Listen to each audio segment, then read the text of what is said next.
Hörmətli Təhsil TV izləyiciləri, yeni öyrənmənin üfüqündə verilişi ilə qonağınızıq. Öyrənmənin hüdudları sonsuzdur. Öyrənmə prosesi həyat boyu davam edir, bizi izləyir. Biz inanırıq ki, müxtəlif sahələrdə çalışan rəhbərlər, liderlər ilə həmsöhbət olaraq məktəb liderləri üçün yeni mövzular, kontentlər təklif edə biləcəyik. Liderlər deyərkən biz təkcə məktəb direktorlarını nəzərdə tutmuruq.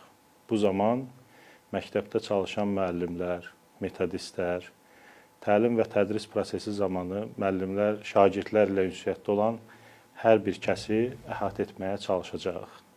Mənim adım Turaldır, mən müasir təhsil kompleksinin icraçı direktoruyam. İlk qonağımız Bakı Multikulturalizm Mərkəzinin direktoru Rəvan Həsənovdur.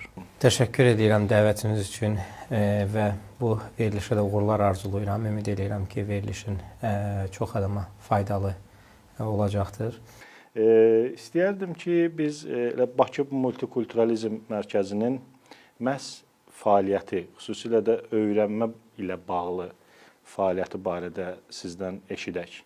Liderlər bu zaman, belə deyək, və yaxud qeyd etdiyim liderlər nələri bilməlidirlər, ümumiyyətlə mərkəzi tanımalıdırlarmı? Bakı Beynəlxalq Multikulturalizm Mərkəzi 2014-cü ilin may ayında Cənab Prezidentin fərmanı əsasında yaradılmışdı və yaradılan zaman qarşısına bir sıra məqsədlər qoyulubdur. Bu məqsədlər daha çox nəyə istiqamətlənibdir? Azərbaycandakı tolerantlıq, multikultural ənənələri qoruyub saxlamaq, onları genişləndirmək, ölkə daxilində və ölkə xaricində təbliğ etmək və eyni zamanda da müxtəlif cəmiyyət modellərini öyrənmək, müqayisə aparmaq, beynəlxalq təşkilatlarla əməkdaşlıq etmək, Azərbaycanın tarixi, mədəni irsini öyrənmək və onun təbliği ilə məşğul olmaq kimi qarşısına bir hədəflər qoyubdur. Təbii ki, çox geniş sahədir. Ona görə ki, son 10 il ərzində mərkəzin fəaliyyətinə baxan zaman demək olar ki, bütün sahələrə toxunulduğunu, bütün dövlət qurumları ilə, təşkilatlarla, beyin mərkəzləri ilə, qeyri-hökumət təşkilatları ilə, xarici təşkilatlarla, universitetlərlə, elm ocaqları ilə əlaqədə olduğunu görmək mümkündür. Çünki multikulturalizm və tolerantlıq özü bir elə anlayışdır ki, Azərbaycan üçün gündəlik həyat tərzidir. Bunu Cənab Prezident həmişə vurğulayır və bu həyat tərzi biz çox zaman bunu təbliğ etməyəndə hiss eləmirdik. Çünki Azərbaycanda heç vaxt öz-özgə münasibəti olmayıbdır. Ancaq bu elə bir dəyərdir ki, bu günlər onun təbliğinə ehtiyac var. Bu günləri müxtəlif cəmiyyətlərdə, müxtəlif coğrafiyalarda məhz etnik zəmində, dini zəmində qarşıdurmalar yaşanır. Müxtəlif ayrı-seçkilik, ksenofobiya, islamofobiya, antisemitizm kimi hallar artır. Və bu hallar xüsusilə gənclər arasında artması çox narahat edici məqamdır. Çünki gələcək nəsillərdə negativ tendensiyaların hiss olunması yaşadığımız dünyada münaqişələrin daha da artacağı proqnozunu verməyə gətirib çıxardır. Şükürlər olsun ki, Azərbaycanda belə bir vəziyyət yoxdur və Multikulturalizm Mərkəzinin elmlə bağlılığını mən izah etmək istərdim. Bizim mərkəzin daxilində tədris şöbəsi fəaliyyət göstərir və gənclərlə iş istiqamətinə xüsusilə önəm veririk. Tədris şöbəsinin yaradılmasının məqsəd nə idi? Ölkə rəhbərliyinin tövsiyəsi əsasında 2015-ci ildən başlayaraq biz Azərbaycan multikulturalizmi fənninin tədrisi istiqamətində layihə formalaşdırmağa başladıq. Bu niyə lazım idi? Çünki biri var ki, həm media vasitəsilə, həm konferanslar, dəyərmə masaları vasitəsilə hansısa bir dəyərləri təbliğ etmək, təbii ki, bu da çox vacibdir. Ancaq gənclər məktəblərdə, universitetlərdə, ali təhsil ocaqlarında bir dəyərləri elmi müstəvidə öyrənəndə, gələcək nəsilə bunu elmi müstəvidə çatdıranda daha çox effektiv olur və ötən zaman göstərdi ki, bu həqiqətən də çox uğurlu bir layihə idi və Azərbaycanın bütün universitetlərində, bütün ixtisaslarda, həm bakalavr, həm magistr pilləsində multikulturalizmə giriş və Azərbaycan multikulturalizmi fənləri tədris olunmağa başladı və mərkəzin təşkilatçılığı ilə Azərbaycanın tanınmış alimləri, ziyalılarından ibarət bir işçi qrupu dərs vəsaitini formalaşdırdılar və bütün ali təhsil ocaqları bu dərs vəsaitlərindən təmin olundu. Eyni zamanda mütəmadi olaraq tədris prosesində keyfiyyətin nəzarət olunması, müəllimlərin ixtisas hazırlığının artırılması ilə bağlı mərkəz tərəfindən proqramlar işlənib hazırlandı və bu günləri Azərbaycanda minlərlə gənc Azərbaycanın multikulturalizm ənənələrini, dövlət siyasətini elmi müstəvidə öyrənirlər, bundan imtahan verirlər və bu günləri gənclərlə ünsiyyətdə olanda kifayət qədər bilgili Azərbaycan cəmiyyətini, tarixini, mədəniyyətini, mövcud siyasi vəziyyətini, mövcud atdığı addımların mahiyyətini bilən, formalaşan gəncləri gördükdə biz də çox sevinirik ki, bu işdə hər hansısa bir balaca dərəcədə də olsa bir qatqımız varsa, bizim üçün də çox sevindirici bir haldır. Bu fən hal-hazırda dünyanın 26 xarici universitetində də tədris olunur, tədris proqramına inteqrasiya olunubdur. Bu çox çətin, amma çox vacib bir məsələ idi. Çünki bilirsiniz ki, bu vaxta qədər Azərbaycanın formalaşmış bir fənni hər hansısa xarici universitetlərdə tədris olunmurdu. Bugün isə aparıcı dövlət universitetlərində, xarici universitetlərdə fən tədris olunur və həmin tələbələr də kifayət qədər maraq göstərirlər. Bütün müzakirələrimizi biz məktəblərə, yəni ümumi təhsil məktəblərinə, hətta məktəbə qədər bölməyə, aidiyyatına istəyirik ki, sonda gələk çıxaq. Mənim Azərbaycan multikulturalizmi fənni ilə bağlı ən çox diqqətimi çəkən oldu ki, bu çox geniş bir proqramdır. Universitet səviyyəsində nəzərdə tutulur. Orada bir çox modellər müzakirə olunur və bu modelin siyasi banisi Ulu Öndər Heydər Əliyevin olması orada xüsusi belə deyim də vurğulanır ki, bu belədir və bu gün cənab prezidentin tövsiyəsi əsasında qurulmuş mərkəzdə və sizin birbaşa rəhbərliyinizlə bu nəinki ölkədə, beynəlxalq arenada da tətbiq olunur və qeyd etdiyiniz kimi 26 ölkədən kənar universitetdə bunun tətbiq olması deməkdir ki, siz artıq öyrənmədə sərhədləri aşmısınız, nəinki öz şagirdlərimizə, kənarda da bunu öyrənirsiniz, daha doğrusu öyrədirsiniz. Bizim də izlədiyimiz bəzi çərçivə proqramlarında, beynəlxalq kurikulumlarda, bəzi fənlərdə bu məqamlar qeyd olunur. Və bunlarla bağlı, belə deyim, siz əvvəldə qeyd etdiyiniz o beynəlxalq çağırışlar, çətinliklər, dünyanın üzləşdiyi bu qeyri-müəyyən, belə deyim, gələcəklə bağlı müxtəlif təşkilatların verdiyi proqnozlar, xüsusilə də COVID-19-dan sonraki vəziyyət, sonra COP-la bağlı, hansı ki, artıq bizim ölkəyə yad bir məhfum deyil və bizim ölkədə bu keçirildi. Yəni, ətraf mühitlə bağlı məsələlər, sağlamlıq məsələləri artdıqca, belə deyim, şagirdlərdə bizim o qlobal səriştə dediyimiz bir həllər, bu tip çağırışlara beynəlxalq təhsil ictimai tərəfindən bir həll kimi irəli sürülür.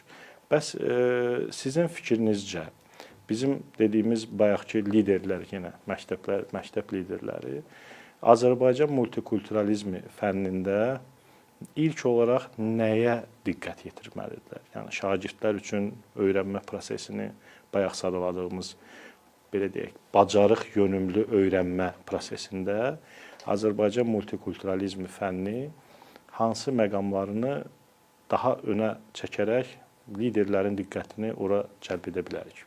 Mənə elə gəlir ki, o layihənin inkişafı ona doğru gedir ki, gələcəkdə məktəblərdə də tədris prosesinə daha yüngül bir proqramla multikulturalizm fənni ümid edirəm ki, inteqrasiya olacaq. Çünki buna ehtiyac var. Hal-hazırda müxtəlif fənlərin daxilində müəyyən bilgilər, dünya görüşü olsun və digər fənlərin daxilində müəyyən bilgilər verilir. Dinlər tarixi haqqında. Çünki çox vacibdir Azərbaycanda həm İslam, həm xristianlıq, həm yahudilik çox uzun əsrlərdən bəri mövcuddur və cəmiyyətimizdə inklüziv cəmiyyətin formalaşmasında bu bilgilərin verilməsi kifayət qədər vacibdir. Çünki multikulturalizm milli birliyi və inklüziv cəmiyyəti təşviq edən bir yanaşmadır, bir dəyərdir. Təbii ki, çox yüngül bir proqramla məktəblərdən ali təhsilə keçid olanda halqa daha tamamlanmış oluna bilər. Bəzən cəmiyyətimiz elə qəbul edir ki, məktəblərdə hər hansısa dini təhsilin keçirilməsindən söhbət gedir. Bu qətiyyən elə deyil. Bu müəyyən əsaslı bilgilərin tarix haqqında, Azərbaycanda formalaşma prosesi haqqında müəyyən bilgilərin verilməsindən ibarətdir. Çünki məktəblərdə Azərbaycan tarixi fənnini öyrənər tələbələrimiz. Müxtəlif mövzuları oxuyan zaman istər-istəməz bütün detalları ilə vermək mümkün deyil. Multikulturalizm fənni isə həmin dərsliklərdə olan, bəlkə də doğrudur ki, orada əksini tapmayıbdır. Orada əksini tapmayan ictimai həyatın və deyək ki, cəmiyyət modelinin, Azərbaycanın mədəniyyətinə, Azərbaycanda formalaşmış fərqli dillər, mədəniyyətlər və inanclarla bağlı olan yanaşmanı çatdırmaq məqsədi güdür, qarşısına qoyubdur. Bugün bizim məktəblərimizdə görürsünüz, çox mədəniyyətlidir. Çünki Azərbaycanda müxtəlif xalqlar yaşayır, müxtəlif inanclı insanlar yaşayırlar. Onlar bir sinifdə bir part arasında otururlar və onlar üçün hər biri üçün bərabər imkanlar yaranıbdır. Azərbaycanda fərqli dillərdə tədris təşkil olunur. Yalnızca Azərbaycan, rus, ingilis dillərində deyil, eləcə də azsaylı xalqların kompakt yaşadığı bölgələrdə də azsaylı xalqların dilində də tədris təşkil olunur, dərs vəsaitləri buraxılır, dövlət bunu dəstəkləyir. Təbii ki, ailədən də formalaşan dəyərlərdir, cəmiyyətdən də, qonşularından da, məktəbdən də. Bizim cəmiyyətin özündə heç vaxt öz-özgə münasibəti olmayıb. Bu münasibətlər süni şəkildə yaranmayıb. Ona görə də kiçik yaşlardan başlayaraq artıq Azərbaycanın bütün vətəndaşları tolerant və multikultural dəyərlərə sahib olurlar.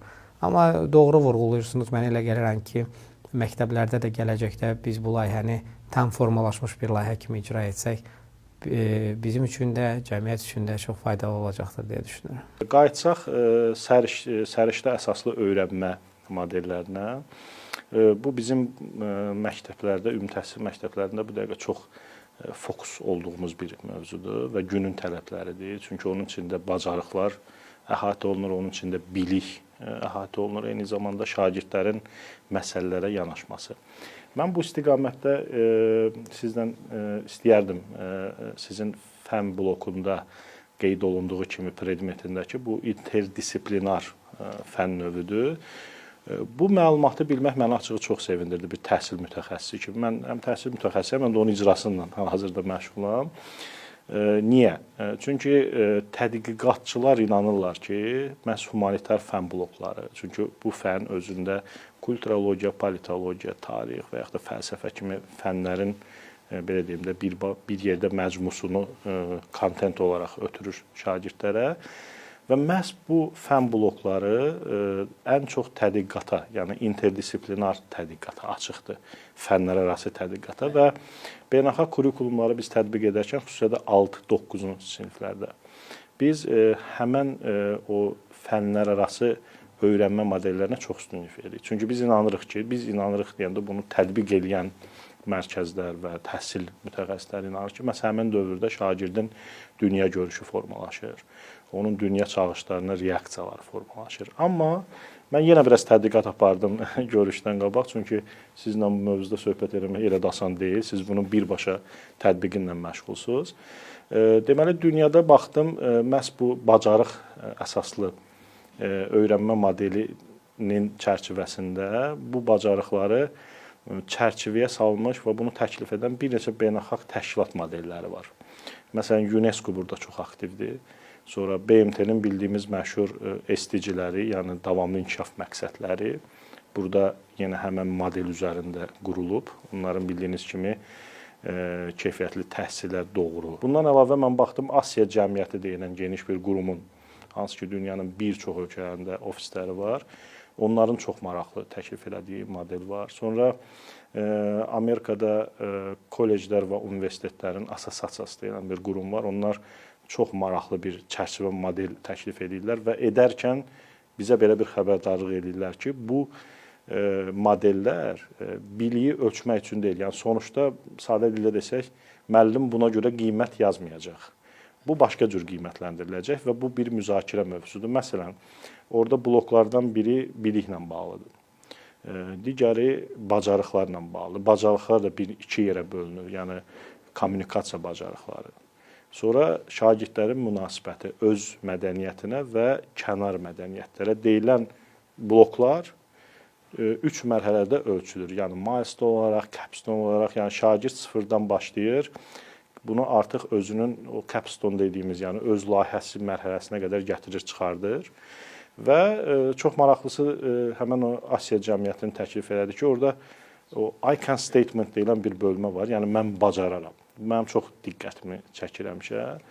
Və orada da yenə mövzu başlayır şagirdin öz mədəniyyətini başa düşməsindən. Yəni heç kim şagirdə bir dövlət olaraq başqasının mədəniyyətini öyrədib, oradan sonra öz mədəniyyətinə doğru gəlmir. Mən belə bir model görmədim heç halda. İlk olaraq öz toplumunun, öz çevrəsinin, öz ətrafının mədəniyyətini təklif edir və bunun ətrafında şagirddə həmən dediyimiz o həm koqnitiv, həm sosial-emosional, yəni idraki, sosial-emosional və digər məsələlər formalaşır və bunlar artıq bunları belə deyim, özləri bununla bağlı mövqelərini qoya bilirlər. Məsələn, 4 blok mənim nəzərim çəkdi ki, perspektivləri tanımaq, düşünün, ideyaları kommunikasiya eləmək, həmən fəaliyyətə keçmək kimi bloklar var və aşağı-yuxarı adını çəkdiyim təşkilatların hamısı bu bloklar üzərində hekayələrini qurublar. Digər bir məsələni deyim, Rəvan bəy, yəqin ki, sizə də maraqlı olar, çünki çağırışı verdiniz ki, bu məsələ təkcə universitetdə bitmir. Məsələn, Amerikanın təhsil departamentinin də eyni bir modeli var. Onların da ölçü vahidləri, yəni indikatorları odur ki, şagird ən azı bir dili bilsin, o dildə ünsiyyət qura bilsin, sonra dediyimiz onda o bacarıqlar yaransın, sonra attitüd dediyimiz o digər mədəniyyətlərə münasibət bildirsin. Və çox maraqlısı odur ki, bu proses məktəbə qədərdən başlayır və tam orta məktəbə qədər ki, bir belə deyim də inkişaf xəttini göstərir ki, uşaqlar ora doğru gedib çıxacaq. Mənim bu kontekstdə sizin mərkəzlə bağlı maraqlandıran, xüsusilə bu interdisiplinar mövzuda maraqlandıran odur ki, siz orada digər ölkələrin modellərini qeyd eləmisiniz və multikulturalizmlə interkulturalizmin fərqi barədə danışmısınız ki, bayaqdan mənim dediklərim daha çox interkulturalizmlə bağlı. İstəyərdim bir mərkəz olaraq, bunu icra edən qurum olaraq bu barədə bizim öyrənənlərə mesajınızı eşidək. Sizə maraqlı bir, qısa bir əhvalat deyim. Bu fənn tədris proqramına daxil olanda bir sıra adamlar hətta tənqid elədilər. Bir-iki məqamı. O da nədən ibarət idi? Dedilər ki, Rəvan müəllim, bu fənni qutarıb uşaqlar nəçi olacaqlar? Harda işləyəcəklər və daha çox da nə tənqid olundu? Dedilər ki, yaxşı, bunu humanitar fənlərdə biz başa düşdük də indi lazımdır. Texniki fənlərdə niyə salmısınız bu fənlə? Bu nəyə lazımdır? Həmən o qiymətləndirmə. Bəli, bu biz mühəndis yetişdiririk. Bizim multikulturalizm nəyə lazımdır? Biz bunu dinlədik, bu tənqidləri aldıq, analiz elədik və hamısına çalışdıq ki, cavab verək ki, mühəndis də olsa, maşın qayırmada da çalışsa, zavodda da çalışsa, pilot da olsa, hər bir vətəndaş bu cəmiyyətin bir parçasıdır. Və bir növbədə yetişəcək cəmiyyət peşəsindən və ixtisasından asılı olmayaraq, ölkə rəhbərliyi həmişə deyir, birinci vətəndaş yetişdirməliyik. O vətəndaş ki, o öz dəyərlərinə sahib çıxa bilir. O vətəndaş ki, o cəmiyyət modelini bilir, öz tarixini bilir, milli ruhda yetişir. Eyni zamanda milli ruhda yetişməsinə baxmayaraq qlobal çağırışlara qulaqlarını bağlamır. Dünya vətəndaşı olmaq addımından geri qalmır. Bütün cəmiyyətlərlə ayaqlaşa bilir və Azərbaycanın son dövrlərdəki uğurlarından biri də bundan ibarətdir. Mən xaricdə yaşamışam, xaricdə oxumuşam və daha çox Azərbaycanı xatirimdədir ki, həmin vaxtlarda da daha çox necə əlaqələndirirdilər. Təbii resurslarda zəngin olan bir ölkə kimi və yaxud da ki, indi müxtəlif idman yarışları keçirilir ölkəmizdə, ölkəmizin tanınılması üçün çox faydalıdır, çox önəmlidir. Ancaq bu günləri xaricə çıxanda eyni zamanda Azərbaycanı tolerantlıq mərkəzi, multikulturalizm mərkəzi kimi də tanınanda kifayət qədər insan qürur duyur. Çünki bu dəyərlər hər bir ölkədə yoxdur və hər bir ölkədə eyni sabitlik, eyni stabillik yoxdur. Bu qarşıdurmalar, miqrasiya problemləri, öz-özgə münasibətləri, mədəniyyətlərin toqquşması məsələləri o qədər aktual mövzulardır ki, bizim gənclərdə bu bilgilərin olmağı ixtisasından, peşəsindən asılı olmayaraq kifayət qədər vacibdir. Ona görə də fərqli modelləri öyrəndikcə biz o fənnin içində baxın, multikulturalizm özü nədir? Sosial təzahürdürmü? Hardasa bəli. Siyasi təzahürdürmü? Hardasa bəli. İctimai sifarişdirmi? Bəli. hüquqi bir bazadırmı? Bəli, hüquqi bazadır. Yəni bu anlayışın özü belə vahid bir sferanın anlayışı deyil. Ona görə də bunu biz həmin dərsliyə baxsanız biz beynəlxalq konvensiyalara toxunmuşuq, ölkə konstitusiyasına da toxunmuşuq, siyasətə də toxunmuşuq, fərqli dövlətlərin modellərinə də toxunmuşuq, Azərbaycanın tarixinə də, ədəbiyyatına da toxunmuşuq. Bu bütün bir şəkli bir yerdə öyrənmədikcə heç vaxt tam formalaşmış bilgiyə malik ola bilmirsən. Ona görə də bu fəndən imtahan vermiş tələbələrlə danışan zaman Nizaminin yaradıcılığındakı tolerantlıq və multikultural Füzulidəki həmin ənənələrdən tutmuş, Azərbaycanın ratifikasiya etdiyi beynəlxalq konvensiyalar və onun konstitusiyada əks olunmuş normalarına qədər hər şeyi çox gözəlliklə bilirlər. Və niyə görə bu günləri bu siyasəti Azərbaycan həyata keçirir, hansı mürəkkəb coğrafiyada yerləşir, hansı siyasi proseslər gedir və hansı təhdidlər mövcuddur, hansı ideoloji proseslər gedir və ideoloji təhlükəsi necə təmin olunmalıdır kimi anlayışlara kifayət qədər dolğun cavablar verə bilirlər. Çünki bu öz məktəbimizdə də irs mövzusuna çox həssaslıqla yanaşırıq. Hətta siz mənə gözəl bir kitab da hədiyyə elədiniz, onunla bağlı baxdım. Çox əladır. Yəni vizuallaşdırmaq öyrənmədə düşünürük ki, çox vacibdir. Məsələn, bu yaxınlarda mənim bir dostum çox maraqlı bir cümlə dedi, məni düşündürdü. O hansı xaricdə tədbirlərdə simpozium zamanı Nizamidən danışıb, elmi konfransda. Və çox bir xarici bir, belə deyim də, ağıllı mütəxəssis, belə deyək, fikrə gedərək buna sual verib ki, yəni sizin millət, cəmiyyət mənə çox marağımı çəkdi. Çünki sizin 12-ci əsrdə qlobal düşünən, dünya dəyərlərindən danışan bir mütəfəkkiriniz olub. Bu onu göstərir ki, o əsrdə deməli sizdə çox inkişaf eləmiş bir cəmiyyət olub ki, hardakı o mütəfəkkir beynəlxalq dəyərlərdən danışır. Siz isə bu kurikulumda nəinki 12-ci əsr, mən biləni daha qədimdən gələn, qeyd etdiyiniz kimi, lap İslamdan əvvəl, lap qədim tarixdə Azərbaycandakı proseslərin gəlişməyi, multikultural o məsələlərin, prinsiplərin formalaşması, sonra isə onun artıq müasir dövrümüzdə icrasını necə həyata keçirməsindən danışdınız. Mən düşünürəm ki, bu çox vacibdir. Çünki bizim məktəb mühitində bizdə məsələn tam ki xarici müəllimlər var, xarici şagirdlər var, bizim öz şagirdlərimiz var. Biz özümüz xaricə gedəndə hansı yaşda oluruqsa olaq, o həyəcanı bəzi şəhərlərdə hiss edirik. Elə şəhərlər var ki, həmin o immiqrantların çox olduğu və yaxud da o dediyimiz o interkulturalizmin hökm sürdüyü yerlərdə sən özünü ifadə eləməyə bacarmalısan. Bunu biz yetkinliklə də əlaqələndirə bilərik. Eyni zamanda özünü ifadə ilə əlaqələndirə bilərik ki, biz siz bayaq da qeyd etdiyiniz kimi nələrisə bilmək bir məsələdir, amma onu lazım olan platformalarda çatdırmaq, özdə fərqli platformalarda, fərqli müxtəlif millətlərin təmsil olunduğu platformalarda çatdırmaq bu ayrı mövzudur. Biz buna səriştə əsaslı öyrənmədə o outcome deyirik, yəni learning, öyrənmə nəticələrinin əldə olunması deyirik. Ən azı birinin əldə olunmasında gözləyirik ki, bu dediklərimiz belə deyim də nağıla bənzəməsin, ölçülə bilən olsun. Ona görə burada indikatorlar var, KPI-lər var, yəni öyrənmə məqsədi var. Mən onu Azərbaycan multikulturalizm fənnində də gördüm. Çünki predmet var, ölçü meyarları var. Belə bir məsələni istəyərdim sizdən xahiş edim. Mən bunu təklif kimi istəyirsiniz qəbul edin və yaxud da müzakirəyə açıq olsun. Dediyim kimi bu tip mövzular belə deyim də yazılmış statik bir şeylər deyil. Həmişə müzakirələrə açıqdır, çünki öyrənmənin üfüqü sonsuzdur. Belə deyək, çox genişdir. Biz də ömür boyu öyrənənlərik. Məsələn, bayaq qeyd elədiyim təşkilatların adi veb səhifələrinə girəndə, hansı ki onlar çərçivə təklif, adi SDG-lər. Onlar onları vizuallaşdırıblar, müəyyən simgələrdən istifadə edirlər, ikonlar var falan ki, sən anlayırsan ki, nələr var və yaxud da ki, digərlərində.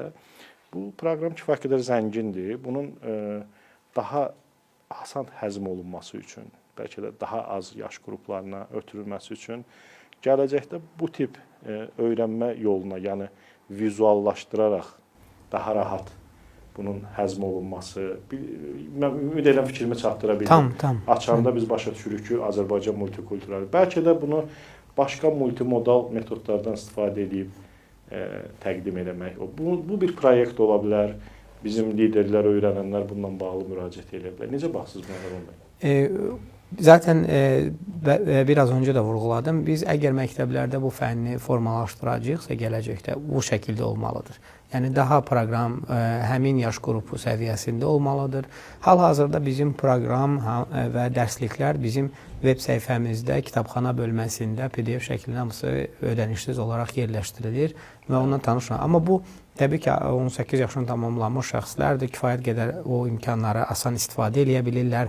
Öz mobil versiyalarında və yaxud da ki planşetlərində və s. Rahat. Ancaq məktəbli üçün məsələn tutaq ki, əgər bu 5-ci sinifə inteqrasiya olacaqsa, 7-ci sinifə inteqrasiya olacaqsa, onun üçün daha başqa vizuallaşdırılmış bilgilər, daha siyasi yox, daha elmi və daha həmin bəli yaş qrupuna uyğun şəkildə izah etməklə formalaşdırılmalıdır. Tam razıyam və müxtəlif həmin yaş üçün lazım olmayan bilgilər filtr olunmalıdır ki, onsuz da onu bakalavr və magistr pilləsində öyrənəcəkdir. Və bunun üçün də təbii ki, veb səhifədə də, elektron formatlarda da daha maraqlı, daha əyləncəli, daha qısa, həm dərsliklər, həm əlavə dərs materialları, yarışlar, əlavə həftəlik və yaxud gündəlik müəyyən tapşırıqlar, eləcə də mərkəzdə müxtəlif ziyarətlər, şagirdlərin mərkəzə gəlməsi, sinagoglara, kilsələrə, məscidlərə ziyarətlərin vizual göstəriş üçün Atəşgah məbədi də bura daxil ola bilər. Yəni dini, tarixi dini abidələrimizi göstərmək, müəyyən düşərgələr təşkil eləmək ki, onlar üçün dərs daha interaktiv, daha maraqlı olsun. Təbii ki, biz bunların hamısını düşünürük və fikirləşirik. Çətin bir prosesdir. Biz bunu etməyə çox şad olardıq. Bunun üçün müvafiq dövlət qurumları ilə, Elm və Təhsil Nazirliyi ilə də mütəmadi olaraq imkan olduqca müzakirələr aparırıq. Bunun iki tərəfi var. Həm biz hazır olmalıyıq, həm cəmiyyət hazır olmalıdır, həm məktəblər hazır olmalıdır bunun üçün. Və o uyğun zamanı gözləyirik ki, biz daha həmin yaş qrupuna da xitab eləyə bilək. Sonda istəyərdim bizim məktəb liderlərimizə, öyrənmək istəyənlərə, öyrənənlərə mesajınızı Mesajım nə ola bilərdi? Mən uzun müddət hüquq təhsili ilə məşğul olmuşam. Və mənim üçün hara baxırdımsa hər yerdə hüquq görürdüm. Yəni mən mütləq bütün münasibətləri bir normaya salmağa çalışırdım, nəyəsə istinad etməyə çalışırdım. Bu hüquqşünasın düşüncələri. Bəlkə də mühəndisin, bəlkə də həkimin də başqa bir oxşar peşədən irəli gələn refleksləri mövcuddur. Ancaq bu sahədə çalışanda, multikulturalizm sahəsində çalışanda mən son 10 ildə o qədər çox maraqlı, o qədər çox dərin bilgilər əldə edə bildim ki, mən başa düşdüm ki, insan həyata yalnız bir baxış bucağından baxmamalıdır. Və bu mənə bəlkə də, bilməm bu ifadə doğrudurmu, nə qədər izah edə bilirəm, həm riyaziyyatçı kimi yanaşmağı, həm mühəndis kimi yanaşmağı, həm həkim kimi yanaşmağı, öz cəmiyyətimdə, öz xalqımda o qədər maraqlı insanlar, maraqlı tarixçə, maraqlı münasibətlər öyrəndim ki, mən onu nə məktəblərdə öyrənmişdim, nə universitetdə öyrənmişdim. Ancaq bu günləri görürəm ki, bizim çox-çox zəngin cəmiyyətimiz var, çox-çox zəngin tariximiz var, irsimiz var, mədəniyyətimiz var və bizi də bu elementləri qoruyub saxlamaqla çox gözəl bir gələcək inşallah ki, gözləyir. Ona görə düşünürəm ki, müxtəlif bucaqlardan məsələlərə baxmaq, tolerant olmaq, bütün dünya görüşlərini qəbul etmək, hörmət etmək, qəbul etməsək belə onları anlayışla qarşılamaq və niyə görə belə olduğunun təhlilini aparmaq bacarıqlarına sahib olmalıyıq və həvəsdən də heç vaxt düşməmək lazımdır. Möhtəşəm. İşlərinizdə uğurlar arzulayıram. Çox sağ olun. Əziz izləyicilərimiz, gördüyünüz kimi Rəvan bəyin də son mesajlarında irsə bağlılıq, köklərə bağlılıq məsələləri vurğulandı. Öyrənmənin üfüqündə olaraq biz inanırıq ki, irsimizə bağlı olaraq növbəti üfüqlərə açılaq, dünyaya açılaq və məktəb liderləri olaraq sistemli düşünənlərdən olaq və öyrənməni öyrənənlərdən olaq. Təşəkkür edirəm. Növbəti verilişlərimizdə görüşənədək.